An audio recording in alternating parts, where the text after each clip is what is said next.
Hello friend, welcome to the YouTube online class 7. You are welcome. Dear student, in previous class we discussed about the river. Friend, এর আগের ক্লাসে সপ্তম শ্রেণীর অধ্যায় নদী অধ্যায়ে আমরা নদীর বিভিন্ন অংশ সম্পর্কে পড়েছিলাম। সেখানে নদীর বিভিন্ন উৎসগুলি নদীর উৎস, নদীর মোহনা, নদী অববাহিকা, নদীর শাখা নদী, নদীর উপনদী ইত্যাদি বিষয় নিয়ে আলোচনা করেছিলাম।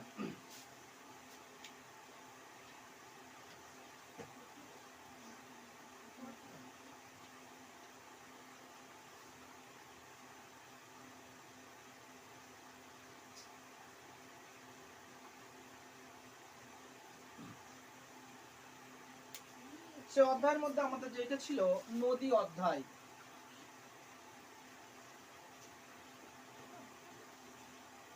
নদী অধ্যায়, সেই নদী অধ্যায়ের মধ্যে আমরা আজকে যেটা শিখব সেটি হলো নদীর বিভিন্ন গতি। অর্থাৎ মানুষের জীবনের সাথে একটা মানুষকে যেমন তার সারা জীবনকে তিনটি ভাগে ভাগ করা যায়। এক হলো যৌবন পর্যায়, দ্বিতীয় হলো পরিণত পর্যায়, আর তৃতীয় হলো বার্ধক্য পর্যায়। ফ্রেন্ড, ঠিক একইভাবে নদীর কার্য বা নদীর গতিগুলোকেও এই তিন ভাগে ভাগ করা যায়। তাহলে এসো আজকে আমরা এই নদীর গতি সম্পর্কে জানব। নদীর গতির সাথে মানুষের সম্পর্ক। আমাদের টপিকটা হবে নদীর গতির সাথে মানুষের জীবনের সম্পর্ক বা জীবনকালের সম্পর্ক।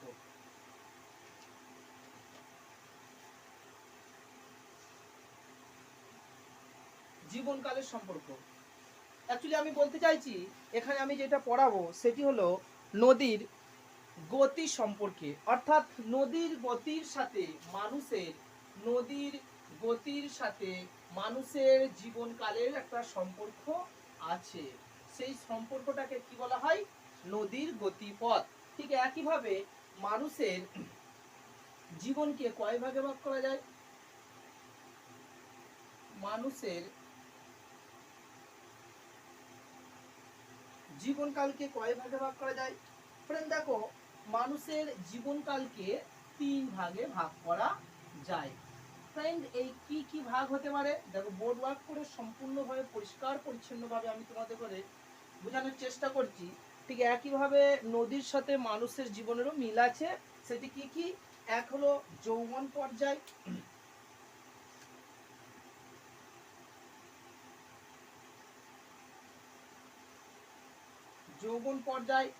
দুই নম্বর হলো পরিণত পর্যায়,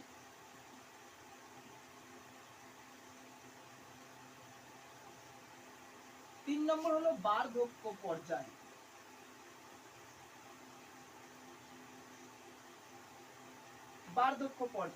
ফ্রেন্ড, ঠিক একইভাবে নদীর গতিপথকে এই ভাগে ভাগ করা যায়। তাহলে এসো, এই গেল আমাদের মানুষের জীবনের দশা। ঠিক একইভাবে একটা নদীরও এইভাবে দশা বা জীবনের দশাকে, নদীর জীবনকালকেও ভাগ করা যেতে পারে। সেই নদীর গতিপথটা এবার আমরা আলোচনা করব। তাহলে আমরা কি শিখলাম আজকে ফ্রেন্ড? যে নদীর গতিপথ। তাহলে এসো আমরা যেটা জানবো সেটা হলো নদীর গতিপথ। তাহলে আজকে আমাদের বিষয় হলো নদীর গতিপথ।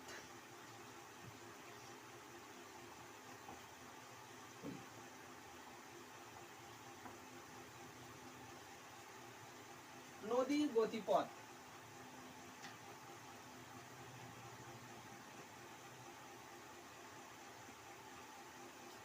নদীর গতিপথ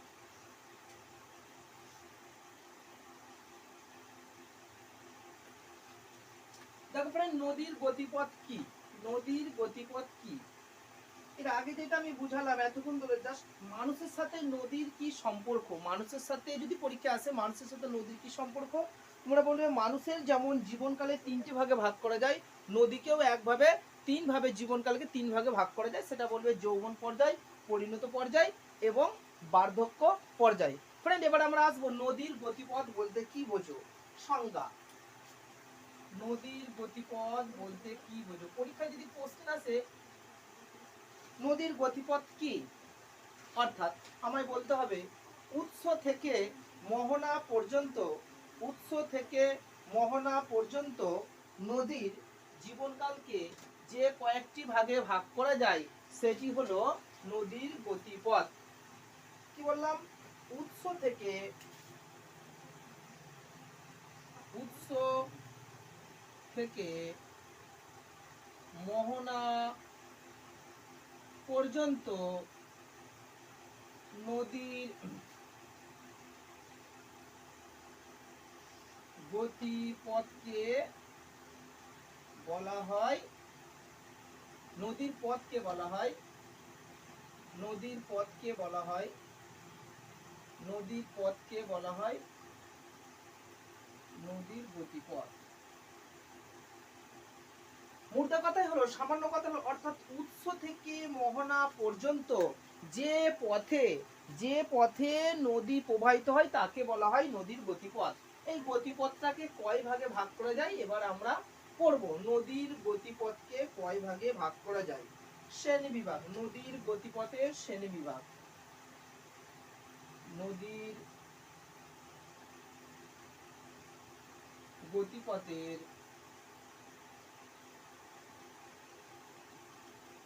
নদীর গতিপথের শ্রেণী বিভাগ, এইটা হলো আমাদের আজকে মেজর পার্ট। এই জিনিসটা আমরা শিখব, নদীর গতিপথের শ্রেণী বিভাগ, অর্থাৎ নদীর পথকে কয় ভাগে ভাগ করা যায়। তাহলে ফ্রেন্ড এসো আমরা একটা নদী আঁকা যাক। তার আগে আমরা একটা পাহাড় আঁকি। একটা নদী কিভাবে প্রবাহিত হয় জল নিয়ে, উৎস থেকে মোহনা পর্যন্ত এইভাবে এঁকে বেঁকে প্রবাহিত হয়।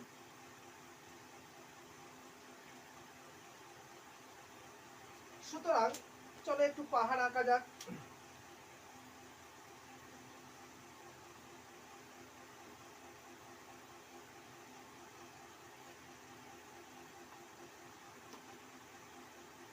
সুতরাং এটা একটা মোটামুটি আমি নদীর একটা পথ আঁকার চেষ্টা করেছি।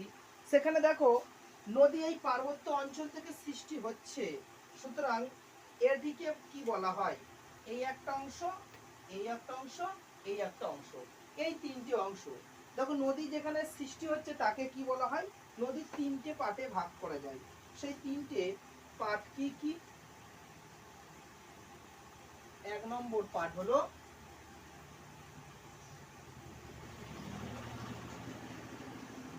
পার্বত্য গতি বা উচ্চ গতি।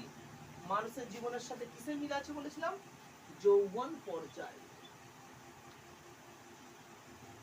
যৌবন পর্যায়।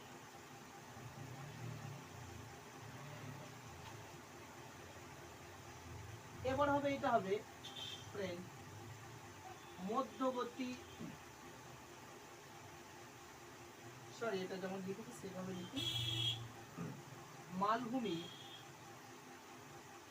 মালভূমি বা মালভূমি বা সমভূমি প্রবাহ,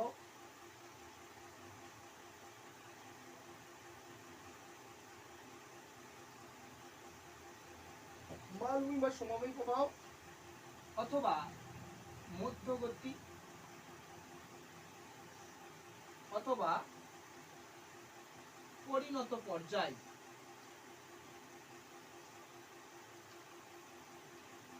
পরিণত পর্যায়। এবার আমরা 3 নম্বর গতি সম্পর্কে পড়ব। 3 নম্বর গতি কি পড়ব, 3 নম্বর গতি পড়ব বদ্বীপ প্রবাহ, বদ্বীপ প্রবাহ বা নিম্নগতি, বা নিম্নগতি বা বার্ধক্য পর্যায়, বা বার্ধক্য পর্যায়। দেখো এইভাবে আমরা তিনটে ভাগে ভাগ করেছি নদীর গতিপথকে। ফার্স্ট যে ভাগটা করেছি সেটি হলো পার্বত্য গতি, লাল কালিতে আন্ডারটেক করে দিচ্ছি, পার্বত্য গতি, এর অপর নাম উচ্চ গতি, এর অপর নাম যৌবন পর্যায়। 2 নম্বর পার্ট হলো মালভূমি বা সমভূমি প্রবাহ, মধ্যগতি, পরিণত পর্যায়। এবং 3 নম্বর পর্যায় হলো বদ্বীপ প্রবাহ, নিম্নগতি, বার্ধক্য পর্যায়। তাহলে এটা 1 নম্বর, এটা 2 নম্বর, এটা 3 নম্বর।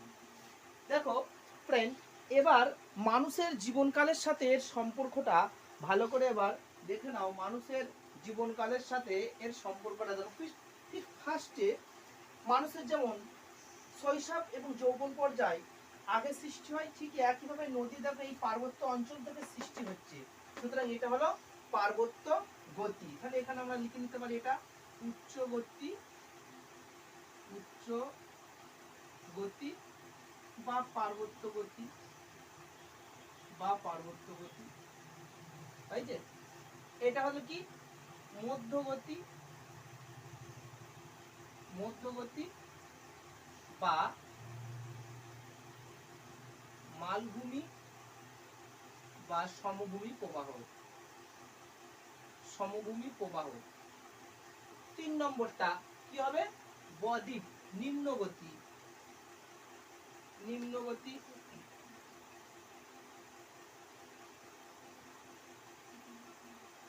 নিম্নগতি বা বদ্বীপ প্রবাহ, বদ্বীপ প্রবাহ। দেখো পরিষ্কারভাবে বুঝিয়ে দিয়েছি ফ্রেন্ড, নদীর গতিকে কয় ভাগে ভাগ করা যায়, নদীর গতিপথকে কয় ভাগে ভাগ করা যায়। ফার্স্ট নদীর গতিকে যেটা ভাগ করা যায় সেটা হলো পার্বত্য গতি বা উচ্চ গতি বা যৌবন পর্যায়, যেমন মানুষের হালকা বয়সে যেতে হয়। নেক্সট করেছি মালভূমি বা সমভূমি প্রবাহ। কোনো কোনো বই আছে মালভূমি ও সমভূমি উভয়ই এক, অথবা মধ্যগতি বলা হয়, অথবা এটাকে পরিণত পর্যায় বলা হয়, ঠিক এই মাঝের অংশটা। এরপর হলো বদ্বীপ প্রবাহ বা নিম্নগতি বা বার্ধক্য পর্যায়। বদ্বীপ প্রবাহ অপর নাম হলো নিম্নগতি, বাকে বলা হয় বার্ধক্য পর্যায়। এবার প্রত্যেকটা আমরা পার্টিকুলার আস্তে আস্তে পড়ার চেষ্টা করব। উচ্চগতি, এই উচ্চগতির কাজ কি এবং উচ্চগতিতে কি কাজ ভালো হয়। এসব ফ্রেন্ড, তাহলে আমরা উচ্চগতি সম্পর্কে জানি।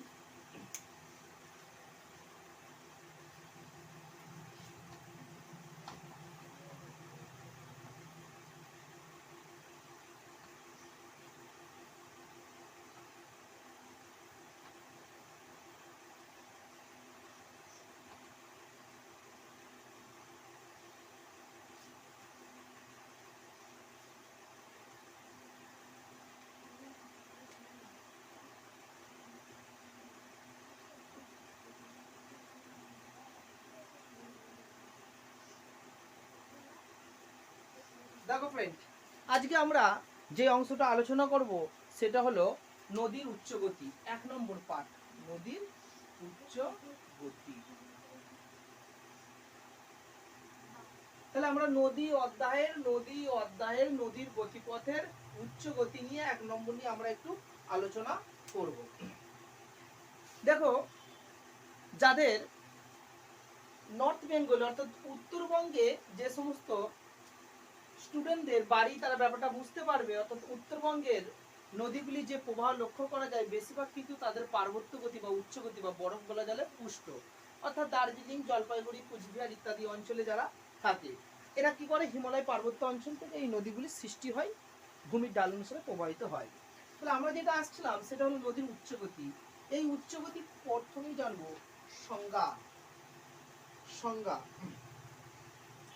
ফার্স্ট পয়েন্ট সংজ্ঞা বা ডিফিনিশন। উচ্চগতি কাকে বলা হয়? উচ্চগতি কাকে বলা হয়? অর্থাৎ নদী যখন তার উৎস থেকে কোনো উচ্চ পার্বত্য অঞ্চল বা মালভূমি অঞ্চল থেকে সৃষ্টি হয়ে ভূমির ঢাল অনুসারে প্রবাহিত হতে শুরু করে এবং নদীর যখন কাজ হয়, প্রধান কাজ হলো ক্ষয় কাজ, তখন তাকে বলা হয় নদীর উচ্চ গতি। চলো ইলাবোরেট করা যায়। নদীর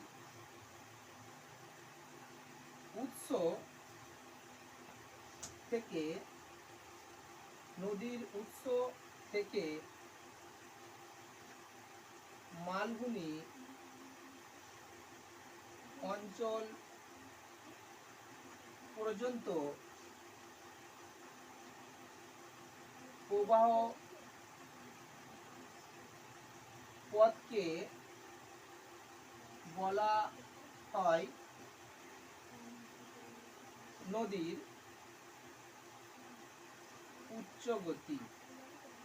এই গেল নদীর উচ্চ গতি। নদীর উৎস থেকে মালভূমি অঞ্চল বা সমভূমি অঞ্চল পর্যন্ত প্রবাহপথকে বলা হয় নদীর উচ্চ গতি। মধ্যগতি কাকে বলা হয়? নদীর মাঝের গতি বলা হয় মধ্যগতি। পার্বত্য গতি কেন বলা হয়? অর্থাৎ নদীর উৎসটা যখন পার্বত্য অঞ্চলের উপর দিয়ে হয় বলে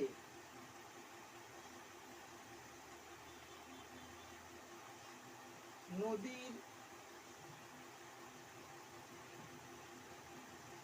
উৎস থেকে প্রবাহ পথ যখন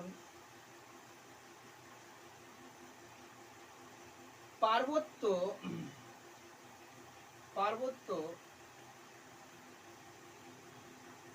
অঞ্চলের উপর দিয়ে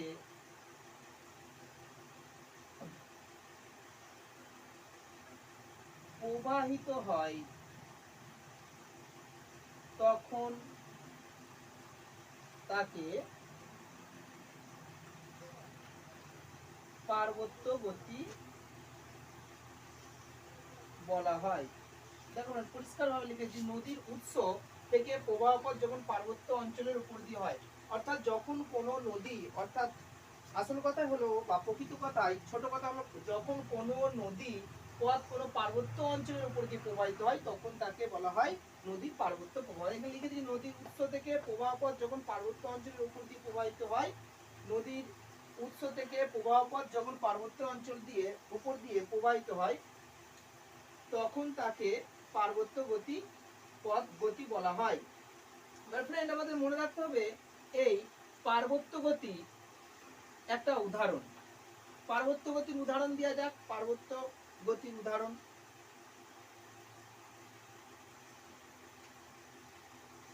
যেমন যেমন গঙ্গা নদী, যেমন গঙ্গা নদীর উচ্চ গতি বা পার্বত্য গতি পথ গোমুখ হইতে বা গোমুখ থেকে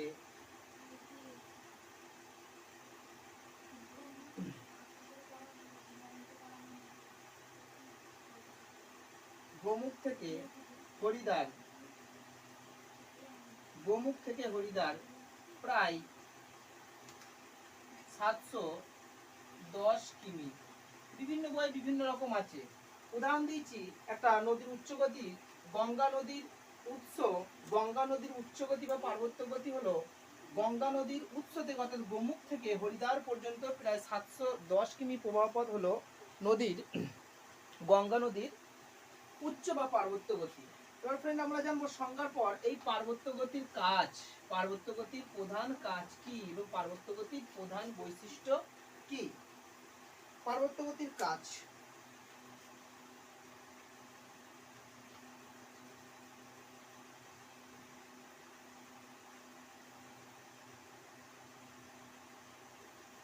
নদীর পার্বত্য গতির কাজ। দেখো ফ্রেন্ড, নদীর পার্বত্য গতির কি কি কাজ হতে পারে।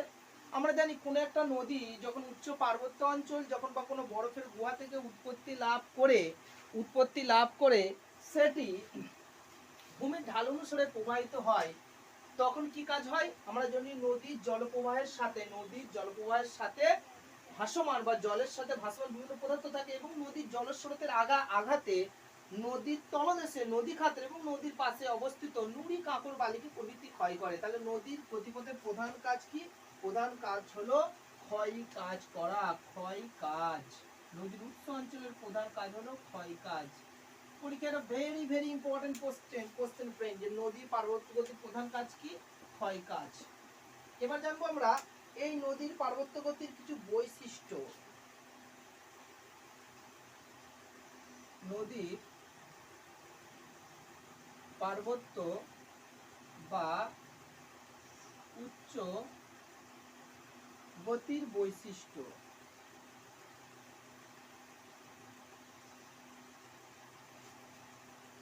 নদীর পার্বত্য বা উচ্চ গতির কিছু বৈশিষ্ট্য জানবো। 1 নম্বর বৈশিষ্ট্য কি হবে? দেখো আমি লিখে দিচ্ছি, 1 নম্বর বৈশিষ্ট্য হলো কি? ক্ষয় কাজ করা। 1 নম্বর বৈশিষ্ট্য হলো ক্ষয় কাজ করা। 2 নম্বর বৈশিষ্ট্য কি হবে? নদীর জলস্রোতে নদীর বেগ খুব বেশি। নদীর জলস্রোতে নুড়ি কাঁকড় বালি সামান্য বহন কাজ করা। সামান্য বহন কাজ করা। আর কি এই পথের কাজ দেখা যায়? নদীর ঢাল খুব বেশি হয়। নদীর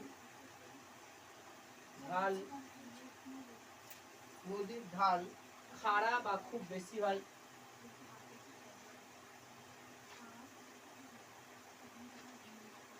খুব বেশি হয়। 4 নম্বর কি হতে পারে? নদীর স্রোতের বা নদীর বেগ বেশি হয়।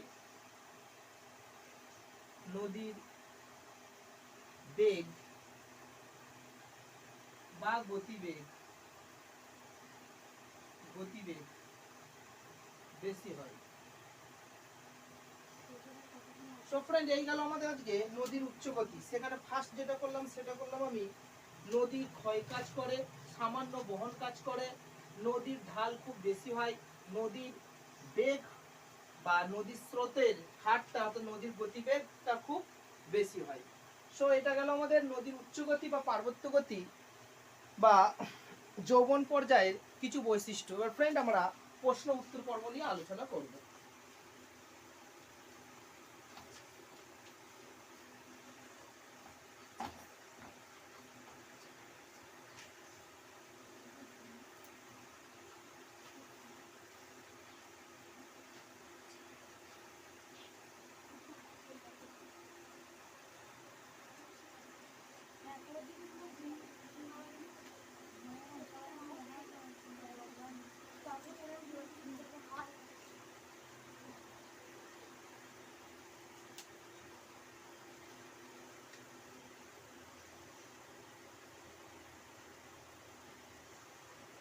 আমরা যেটা পড়ছিলাম নদী চ্যাপ্টার নদীর গতিপথ, আজকে যেটা পড়লাম নদীর উচ্চ গতি। প্রশ্ন উত্তর পর্ব।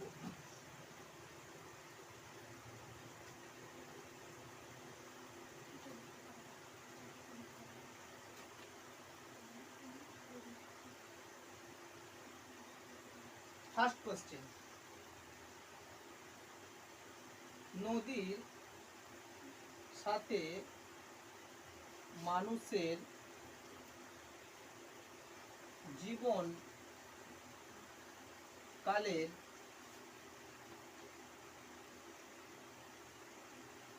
কি সম্পর্ক আছে? জাস্ট লিখতে হবে মানুষের মতো যেমন মানুষের জীবন দশার 3টি কাল আছে, নদীরও 3টি পর্যায় আছে জীবনকালে, সেইটি লিখতে হবে। এটা 2 নম্বরের জন্য আসতে পারে পরীক্ষা। 2 নম্বর, নদীর গতিপথ কি? নদীর গতিপথ কি? এটা 2 নম্বরের কোশ্চেন আসতে পারে। 3 নম্বর কোশ্চেন, নদীর গতিপথকে কয় ভাগে ভাগ করা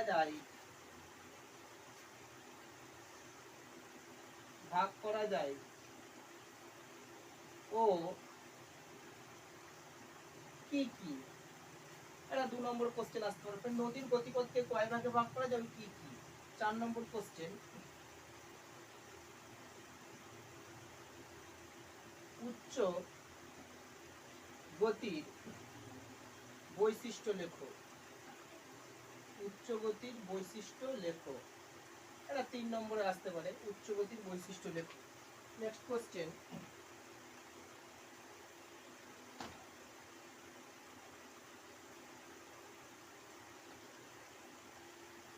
সিরিয়াল নম্বর 5,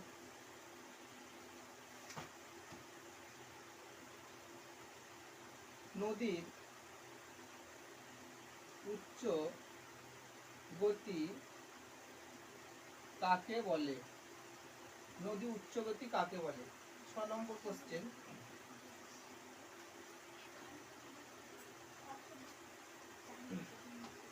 কোশ্চেন।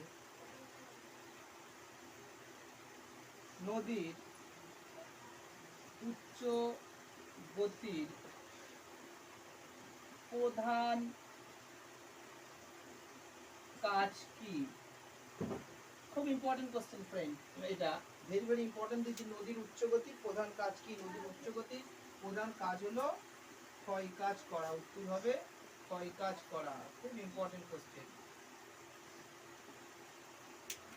7 নম্বর কোশ্চেন।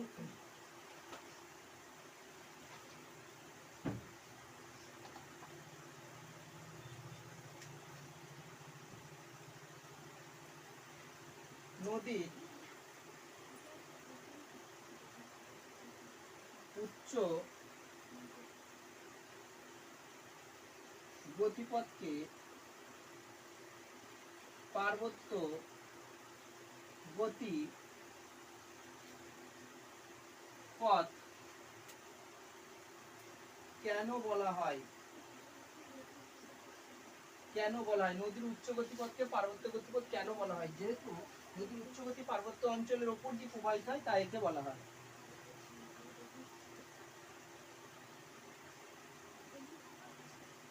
গঙ্গা নদীর উচ্চ গতি কত দূর পর্যন্ত বিস্তৃত? কত দূর পর্যন্ত বিস্তৃত? 1 নম্বর কোশ্চেন। লাস্ট 9 নম্বর কোশ্চেন। উচ্চ গতির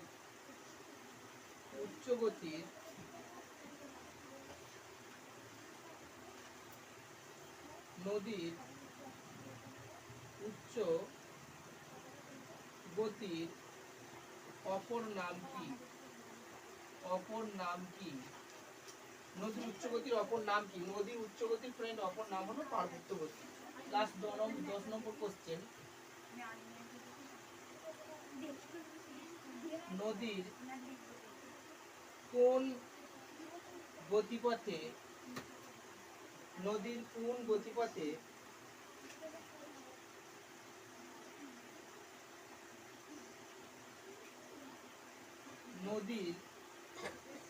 বেগ অধিক হয়? এটা 1 নম্বর কোশ্চেন। লাস্ট কোশ্চেন, যে নদীর কোন গতিপথে নদীর কোন গতিবেগে নদীর বেগ বা নদীর যে গতিবেগটা বা নদীর বেগটা অধিক হয়। সো এই গেল আজকে আমাদের নদীর গতিপথ, পার্টিকুলার নদীর গতিপথের মধ্যে ফ্রেন্ড আমরা উচ্চ গতি সম্পর্কে পড়লাম। এর পরের ক্লাসে আমরা অন্য একটা টপিক, ওটার মধ্যগতি নিয়ে আলোচনা করব। সবাই সুস্থ থেকো, ভালো থেকো, ধন্যবাদ।